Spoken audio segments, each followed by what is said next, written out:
Akhirnya beasiswa saya dicabut. Saya itu pulang Kak, pulang ke rumah, cuman bilang, saya itu aku gak pernah bilang sama orang tua.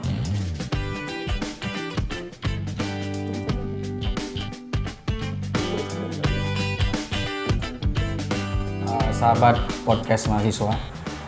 Jadi malam ini saya kedatangan seorang teman yang dulu ketemu di hotel dan lama nggak ngubungin, jadi lupa akhirnya.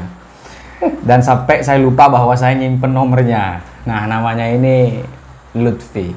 Dan saya ketemu beliau ini dalam acara kemarin di Banyuwangi. Ini sama-sama Pamekasan ya? Iya, benar. Tapi ketemunya di Banyuwangi. Di Banyuwangi. Dan waktu itu dia sebagai desainer batik pada Gebyar Batik Pamekasan. Dan kemarin telepon saya kasih nama sudah. Lutfi desainer, siapa kata saya. Saya sudah nyimpen nomornya. Andai karena waktu itu kamu tidak telepon, saya tidak tahu. Iya, benar. Dan malam ini kita ketemu dan ceritanya kita akan ngobrol-ngobrol ini soal. Saya lihat dia punya YouTube ya. Iya, benar. Alhamdulillah. Apa namanya? Di channel saya Seleraca. Itu penting itu. Teman-teman yang nonton, tolong buka YouTube-nya, dicari itu ya. Ini konten kreator di bidang kuliner. Nah, tapi sebelum itu kita ngobrol-ngobrol dulu. Ya, jadi, bisa. Kamu ini aslinya mana? Ini kan kita nggak tahu. Saya nggak tahu. Benar. Iya. Aslinya mana? Tinggalnya di mana? Asli saya dari Pademau. Desa? Pademau, Desa Sumedang, Dusun Parse. Oke. Nah, kita bicara dulu soal riwayat pendidikan ini dulu. SD di mana? SD-nya di SD Sumedang 3. Nah, terus SMP-nya? SMP-nya di MTSN Pademau Pamekasan. Tapi sekarang sudah berubah MTSN 1 Pamekasan. Oke. Gitu. SMA-nya SMA Tahfidz Pamekasan di SMA veteran. SMA Tahfidz di Pamekasan. Tapi saya tidak ikut program Tahfidz-nya. Cuma ikut sekolahnya gitu ya. Jadi SMA Tahfidz tapi hanya ikut sekolahnya. Tahfidz-nya enggak. Oke. Kemudian kuliah di mana? Kuliah saat itu saya diterima di Surabaya. Cuman bertahan sampai semester 2. Semester 2? Iya. Kemudian setelahnya berhenti atau gimana? Setelah itu ini ceritanya kan saya itu dapat bidik misi gitu kan ya. Dapat jalur beasiswa gitu kan. Di situ semester pertama saya itu benar-benar memperjuangkan niat utama saya gitu, kuliah gitu kan. Habis semester 1, semester 2 mau semester 2 semua tugas dan semua nilai banyak yang anjlok. Itu kenapa ceritanya kok bisa anjlok? Ceritanya gini nih, ini pengalaman ya buat sahabat YouTube dimanapun Anda berada gitu ya. Jangan kalian sia-siakan waktu. Ya. Ini ceritanya gini Kak. Waktu itu saya dapat jalur beasiswa. Saat itu pula saya bilang sama orang tua saya gitu kan. Saya diterima di universitas ini gitu kan. Nah, beasiswa gitu. Iya, jalur beasiswa. Saya kan berangkat dari keluarga yang bukan tidak mampu sih, tapi yang untuk dimakan sekarang aja masih kita rembuk-rembukan gitu kan. Jadi orang tua sebenarnya tidak mengizinkan untuk melanjutkan kuliah. Cuman saya punya tekad yang sangat bulat gitu kan. Di situ saya membuktikan kepada orang tua saya gitu. Saat itu pula saya dapat jalur beasiswa dan orang tua bingung gitu Kak. Nanti apa? Kalau bahasa Maduranya itu bilang gini, apa saya ketetir nanti gitu kan. Saya cuma bilang sambungan doa aja Bu. Saat itu saya kalau orang tua laki itu panggilnya Kai gitu kan. Akhirnya beliau tetap ya udah apa kata kamu. Tapi kayaknya kurang ikhlas gitu Kak. Karena emang ekonomi saat itu. Nah, akhirnya saya tetap berangkat. Saat itu saya itu berada di panti saat itu. Tapi saya nggak ngomong. Panti itu di mana? Di panti asuhan. Di panti asuhan? Iya, tidurnya saya itu di panti asuhan. Saya itu benar-benar tidak pernah ngomong sama orang tua. Oke. Kayak gitu. Kalau saya itu berada di panti selama kuliah itu. Karena menurut saya untuk biaya makan gitu kan nanti. Kalau kuliah kan sudah ada. Kuliah sudah ditanggung. Oke. Jadi untuk jalur beasiswanya itu uangnya saya gunakan untuk pendidikan dan kebutuhan saya sehari-hari. Lama-kelamaan ya semester 1 alhamdulillah saya nilainya bagus gitu kan. Dan semester kedua itu mau ke semester 2 saya itu baru mengenal dunia luar, Kak. Dunia luar itu maksudnya? Maksudnya gini, saya tidak pernah bilang saya pintar gitu kan ya. Cuman saat itu nilai saya bagus, jadi ada salah satu teman yang ternyata awalnya baik, ternyata dia memanfaatkan situasi itu. Dengan cara dia mendekati saya, dengan saya mengerjakan tugas dia. Saya dikasih kayak makan kayak gitu. Ini laki-laki perempuan? Perempuan lah. Jadi saya dikasih makan ataupun ini untuk ngerjain tugas gitu kan. Akhirnya saya itu bahasanya kepincut gitu loh, Kak. Jadi saya ngeblank untuk nilai saya. Akhirnya saya dikasih teguran sama dosen seperti ini, kayak gitu. Saya belum sadar, Kak, saat itu. Saya merasa, wah ini aku suka sama orang ini sudah gitu kan. Saya belum sadar saat itu. Nah baru itu saya pulang kan ke Pamekasan. Habis itu saya pulang ke Pamekasan, saya ketemu sama orang tua. Gimana nak kuliahnya? Alhamdulillah gitu kan. Cuman pesan mungkin ya Kak ya, ini namanya orang tua, batin sudah ada gitu kan.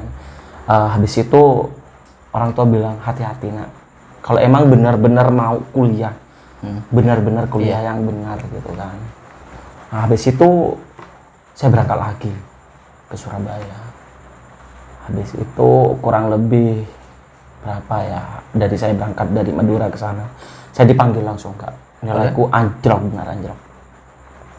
Anjlok, jadi saya itu sudah dikasih surat teguran, tapi tetap seperti itu. Jadi akhirnya sangat terpaksa gitu kan, sangat terpaksa universitas itu tidak mengeluarkan. Cuman saya itu bidik misinya dicabut. Dicabut ya? Ya benar. Cuman sorry. ya. Jadi ini yang kurang jelas. Jadi apa yang kamu lakukan sehingga nilai kamu anjlok? Jadi kan apa tidak masuk kuliah atau bagaimana? Kalau kuliah sih tetap masuk Kak. Cuman saya itu tidak fokus untuk kuliah. Tapi kuliah masuk biasa? Kuliah masuk. Dengerin dosen? Dengerin. Cuman untuk nilai saya yang anjlok.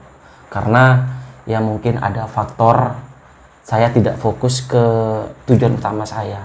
Jadi bahasanya saya temen yang cewek itu memanfaatkan saya gitu loh Kak. Dia tidak pernah masuk, jarang masuk, cuman bagaimana cara nilai dia tuh harus bagus gitu loh. Berarti kamu disibukkan dengan perempuan itu. Dan tugas-tugas perempuan itu kamu saya ngerjain. Jadi sehingga kamu keteteran dengan pekerjaan saya sendiri. Sampai segitunya?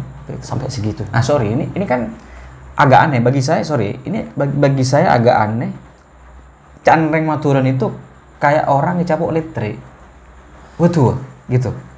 Nah kalau masalah listriknya itu saya kurang paham Kak. Cuman emang yang saya rasakan saat itu saya kayaknya kalau dia bilang minta tolong ini, mungkin saya sudah kenyamanan, keenakan, dia sering ngasih ke saya gitu loh Kak, memberikan barang kayak gitu kan. Jadi saya untuk menolak itu rasanya kurang enak. Dia ngasih apa ke kamu? Ya kadang namanya ya perantau lah Kak, namanya ngasih uang. Kalau uang sih enggak, cuma ngasih makan, terus makan kadang di traktir kayak gitu, jajan. Oke. Kayak gitu. Orang mana ya? Orang Madura juga? Orang Tapi bukan Madura. ya benar. Orang Madura juga? Bukan. Itu asli orang Surabaya. Oke. Dan akhirnya beasiswa kamu dicabut? Akhirnya beasiswa saya dicabut. Saya itu pulang, Kak. Pulang ke rumah. Cuman bilang, saat itu aku gak pernah bilang sama orang tua. Cuman saya bilang gini, kuliah saya baik-baik. Yang saya rasakan gini, ternyata dampaknya sangat besar. Beasiswa saya dicabut, dan saya yang di panti itu merasa tidak enak gitu kan ya, Kak. Ya. Untuk melanjutkan? Iya. Jadi kalau pagi saya tuh gotong yang namanya tas saya gitu kan.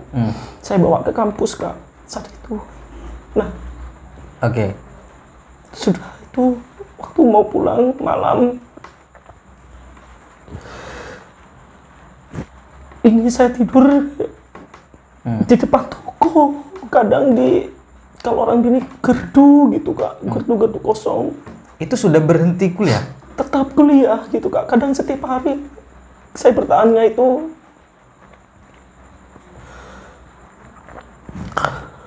2 minggu saat itu.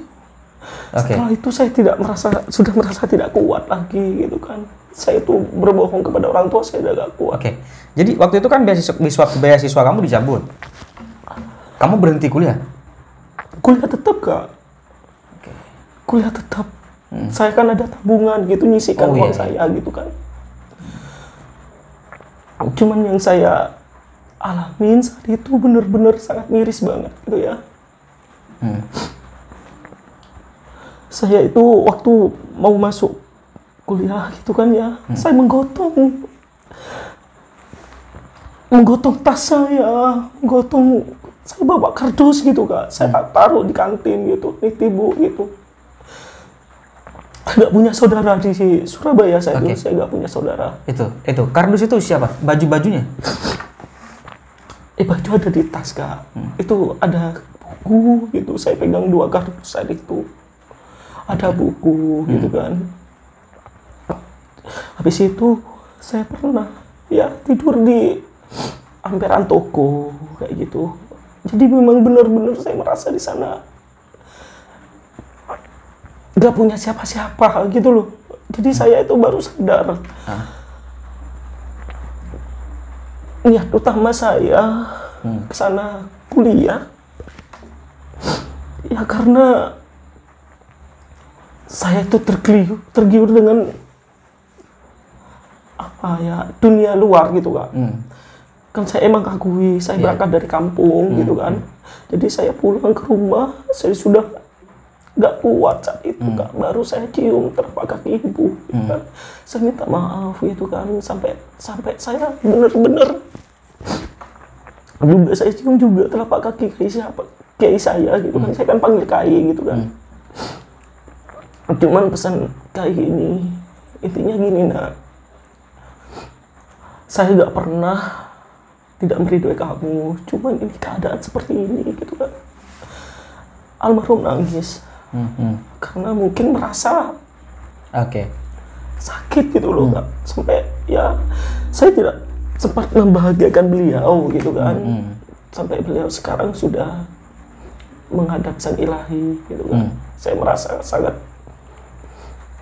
kasta ke orang Madura gitu kan, tidak menyia-nyiakan waktu gitu kan gitu. Ya habis itu sudah saya kekeh dengan pendirian saya.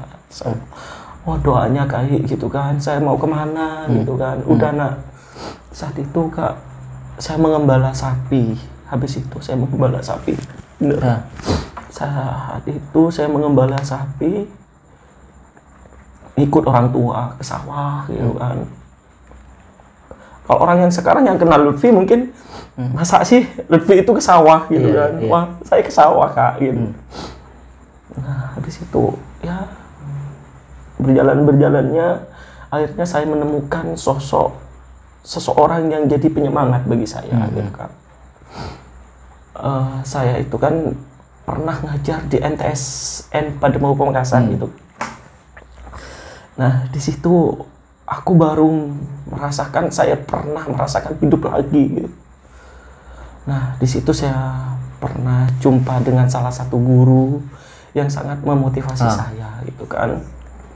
Nah, di situ pula saya juga menemukan sosok seseorang yang bisa membuat saya semangat untuk melangkah lebih maju lagi gitu kan.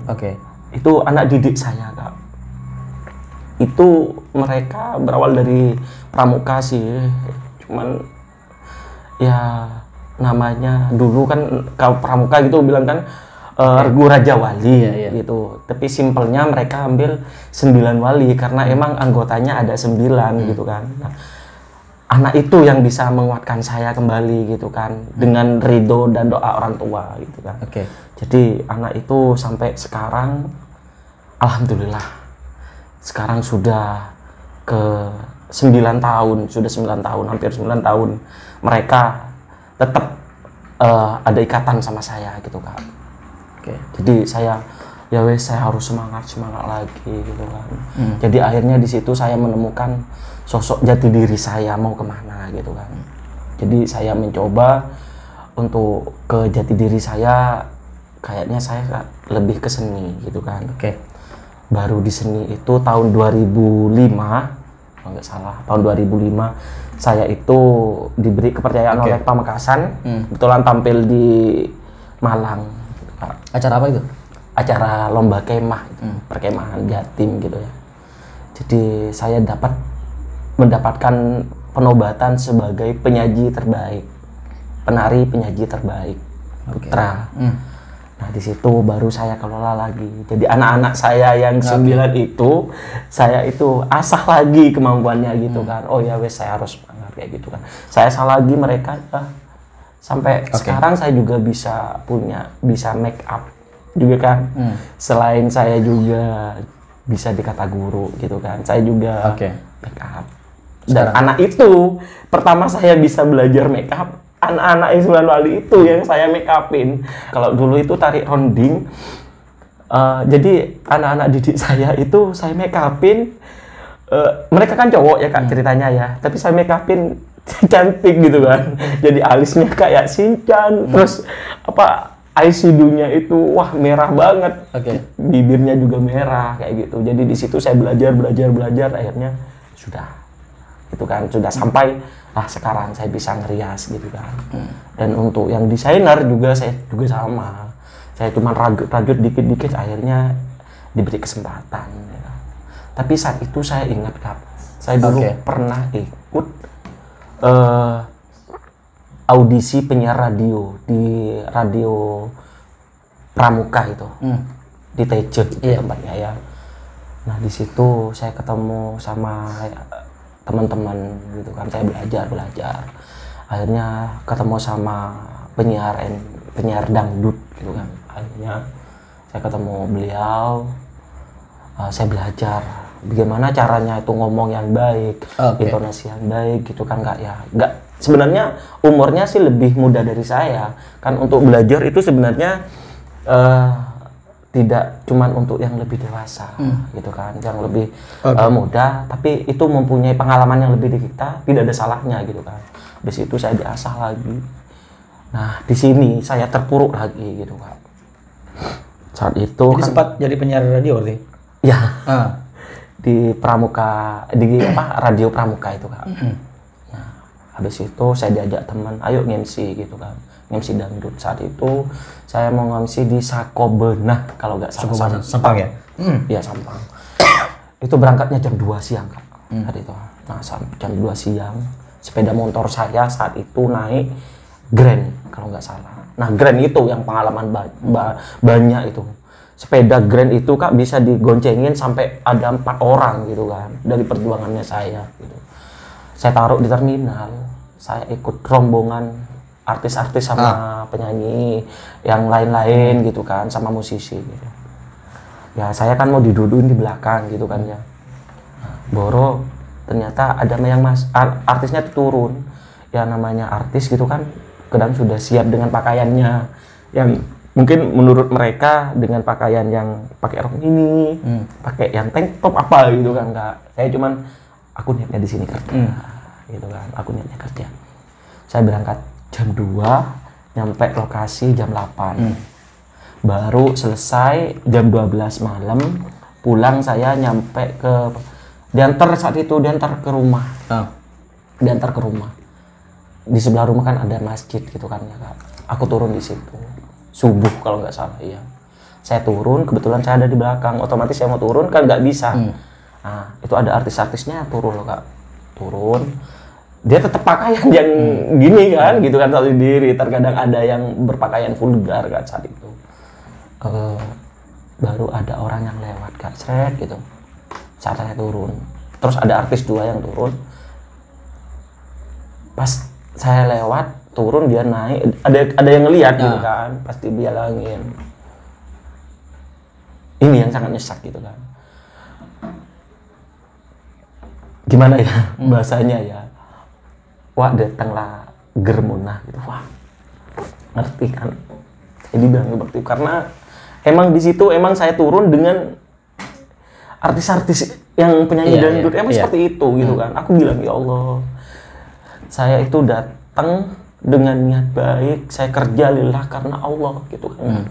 Jadi dibilang seperti itu gitu kan. Aku ngomong sama orang tua saya. Saat itu saya ngomong sama Kai. Saya tadi jumpa sama ini gitu. Saya dibilangin seperti ini. Cong, saya cuman mau nitip pesan sama kamu gitu kan. Intinya kamu itu memang kalau memang benar-benar niat kerja, lakukan.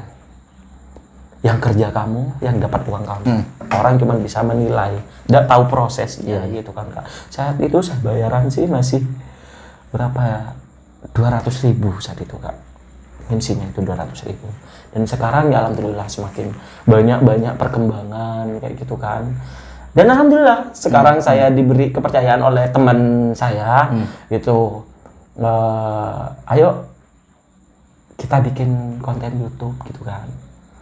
Itu Papa nih, awalnya aku bilang gimana kalau kita ambil YouTube itu tentang sejarah ke tempat-tempat wisata gitu. Teman bilang gini, nah kamu kan jago masak, gimana yuk kalau kita iseng-iseng aja dulu gitu kan, kita iseng-iseng dulu.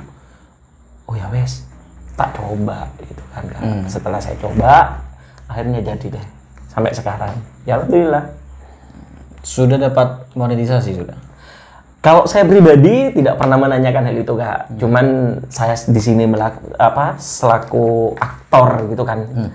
Jadi masalah urusan ada orang yang bilang sudah dapat berapa 1 bulannya, sudah berapa gini-gini. Saya cuman bilang saya aktor. Yang ngurusin siapa? Yang ngurus ini. Ini di sini ada Mas Sofyan, dia selaku yang punya channel YouTube gitu kan. Dan itu ada Ainul yang selaku jadi kameramen dan tukang editor. Emang kalau saya nggak pernah menanyakan itu Kak, karena takutnya perasaan gitu loh Kak maksudnya. Jadi saya pasrah, saya dikasih alhamdulillah, ya nggak dikasih mungkin bukan rezekinya gitu kan. Berarti sekarang fokusnya sudah ke YouTube ya? Kalau dibilang fokusnya ke YouTube enggak Kak juga. Cuman saya itu kalau ada callingan dari teman saya gitu kan, yuk kita konten, maksudnya kerja konten gitu kan. Tapi kalau ada yang manggil saya jadi privat guru les fashion, nari gitu kan, terus make up, terus dekor gitu kan. Jadi saya tidak fokus dalam satu titik. Jadi saya memang bekerja di bisa dikatakan semua bidang sih. Tapi kecenderungan atau kesukaan di apa? Kalau kesukaan sekarang ini, akhir-akhir ini? Kalau akhir-akhir ini sih di kesenian, di seni, gitu. Di kayak fashion ya? Kayak fashion, kayak ngerias gitu Kak. Cuman di YouTube ini dikala emang kita harus bikin konten, ya bikin gitu Kak. Ya. Dan berarti semua anggaplah ya YouTube kan sekarang memang lagi tren-trennya memang. Benar. Jadi beberapa daerah di luar kota itu orang sudah tahu YouTube lama. Benar. Kan baru-baru ini kan di Madura saya termasuk sangat lambat sekali gitu kan.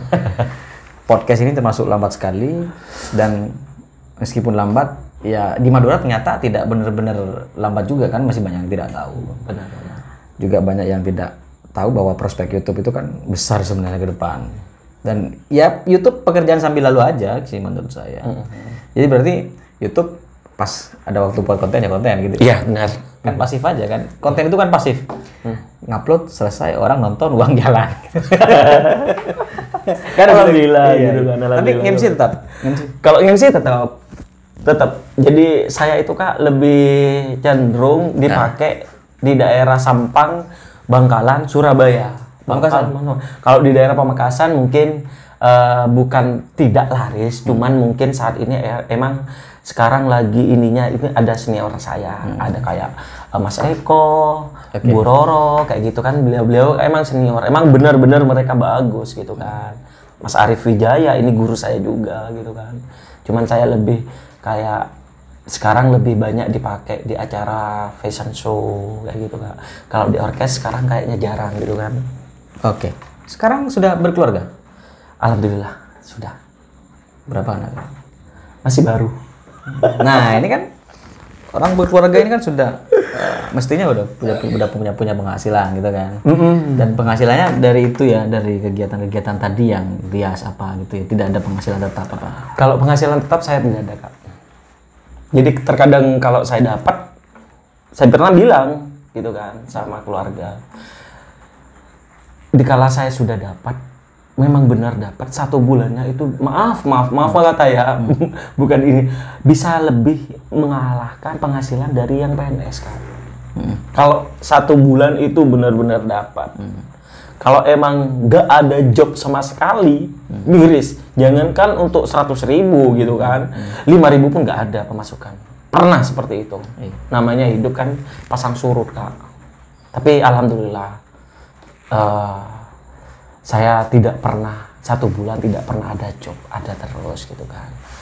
Cuman berapa tahun yang lalu memang benar-benar terpuruk saat itu. Dan tentu ini pelajaran penting menurut saya bagi teman-teman yang ada di luar sana. Jadi ini pelajaran penting bagaimana caranya agar tidak menyia-nyiakan waktu, kesempatan, dan fokus kepada pekerjaan. Tapi ya namanya hidup ya, ada cobaan, ada goncangan juga. Benar. Kita kuat ya kita tetap jalan lurus, tidak kuat kita belok kanan atau belok kiri kan begitu kan. Tetapi karena ya hidup terus jalan, tidak mungkin stop di situ ya. Iya benar. Kita harus bangkit dan terus bangkit, dan kini ya kita sama-sama jadi YouTuber sekarang ini. Iya. Dan saya berharap nanti kita bisa kolaborasi, kita main ke YouTube-nya Bang Lutfi ini. Ya. Siapa tahu nanti saya bisa makan-makan di situ. Gitu kan? Benar juga. Kalau saya pribadi kolaborasi ini anehnya. Iya. YouTube itu semakin kolaborasi itu bukan semakin mati. Benar Kak. Betul. Karena subscribe itu bebas. Iya benar. Saya bisa subscribe ke 100 channel orang, gitu kan? Nah, yang tidak banyak dipahami Madura itu ketika orang ngajak collab dia tidak mau. Padahal dia semakin mengangkat sebenarnya. Semakin mengangkat sebenarnya. Entah gitu, kok dia channel anyar, channel lama, channel senior. Justru semakin dia tidak mau, sebenarnya dia tidak mengambil kesempatan itu. Makanya saya bilang ke teman-teman, siapapun yang mau collab dengan podcast mahasiswa, silakan. Kita tunggu, ya. Kita tunggu. Bukan kita yang ngundang, kita tunggu. Benar. Makanya. Ya. Jadi saya tidak rugi nih ketemu sama saya nih. Kalau saya pribadi memang terus terang di Madura itu kan masih banyak. Kalau dia udah besar dia sok-sokan. Saya sering ngajak minta collab ke mereka-mereka yang sebutlah di atas sekarang. Di atas, benar. Awaleng itu. Masih banyak ini ya, mungkin. Iya, masih banyak acara. Itu gitu kan. Artinya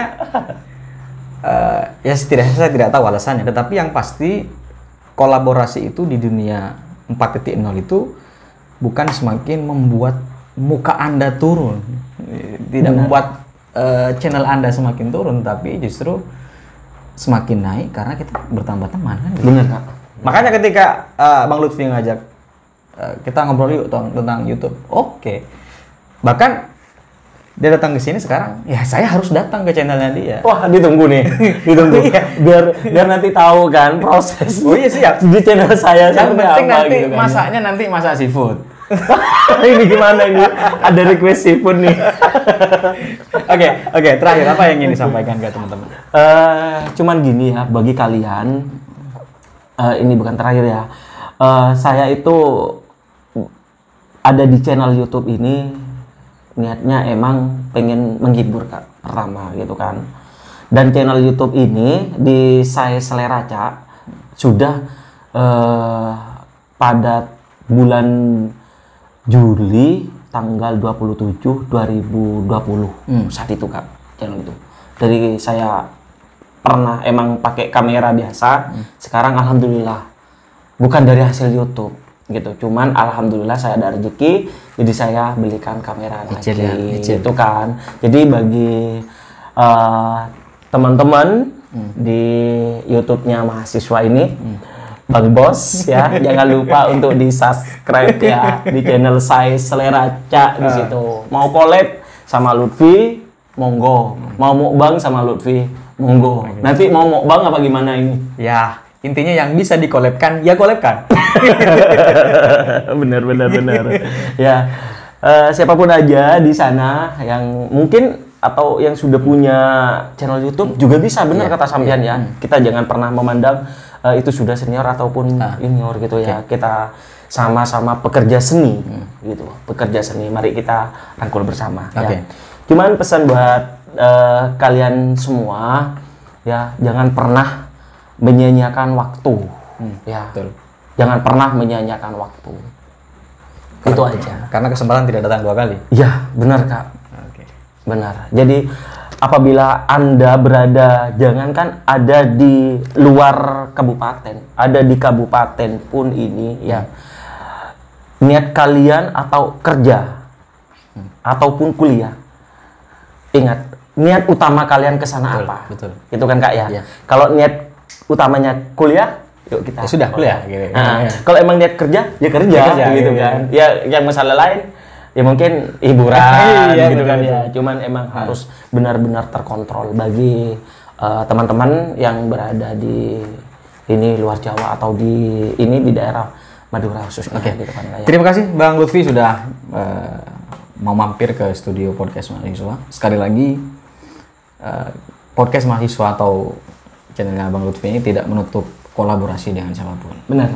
Karena teorinya semakin banyak kolaborasi akan semakin baik dan semakin banyak saudara dan semakin mendapatkan rezeki yang banyak. Kan begitu? Amin. Kolaborasi sebenarnya adalah silaturahmi. Silaturahmi. Orang yang silaturahmi pasti banyak rezekinya gitu.